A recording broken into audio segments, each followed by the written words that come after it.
हाजी साहब ने दूध की दुकान पर बैठे मुलाजिम को समझाया कि उस दूध में 11 किलो पानी मिलाना, और ये जो साथ वाली गली से मासी रहमत जो दूध लेने आती है, उसको आज बिना पैसे लिए दूध नहीं देना। मुलाजिम ने पूछा, कौन सी मासी रहमत? तो हाजी साहब ने समझाते हुए बताया, वो फजल हुसैन की बीवी, जिसका बेटा पिछले महीने वफात पा गया। वो उससे पैसे लिए बिना दूध नहीं देना। कल की भी पैसे रहते हैं, आज पैसे न दे तो भगा देना। मैं ज़रा चौक में जो इकट्ठा हुआ है उसमें शिरकत करके हाजिरी लगवा आऊँ, वरना कल को अपने आका अपनी नबी सल्लल्लाहु अलैहि वसल्लम को क्या मुंह दिखाऊंगा।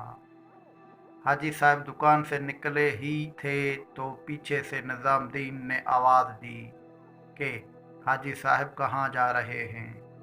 तो हाजी साहब ने कहा, निज़ामुद्दीन चौक में जो इकट्ठा हुआ है, हाज़िरी लगवाने जा रहा हूँ। शायद ये हाज़िरी पसंद आ जाए तो बख्शिश का सामान पैदा हो जाए।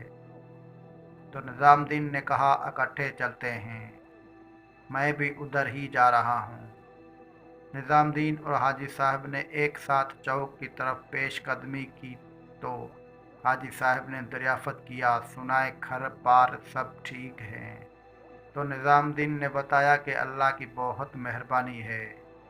एक बेटा तो खैर से फ्रांस सेट हो गया है, महीने का 2 लाख रुपए भेज रहा है। मौला का बड़ा ही करम है, कोई महीना ऐसा नहीं गया जब बेटा यूरो भेजना भूला हो। अभी हाजी साहब और निज़ामुद्दीन बातें करते हुए तेज़ी के साथ चौक की तरफ बढ़ रहे थे।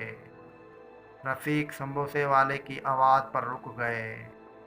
उसे सलाम दुआ की तो रफ़ीक के दरियाफ़त करने पर उसको बताया और दावत भी दी कि कारोबार तो दुनिया में चलते रहते हैं, आओ हमारे साथ तुम भी हाज़िरी लगवा कर अपनी आखिरत का सामान कर लो।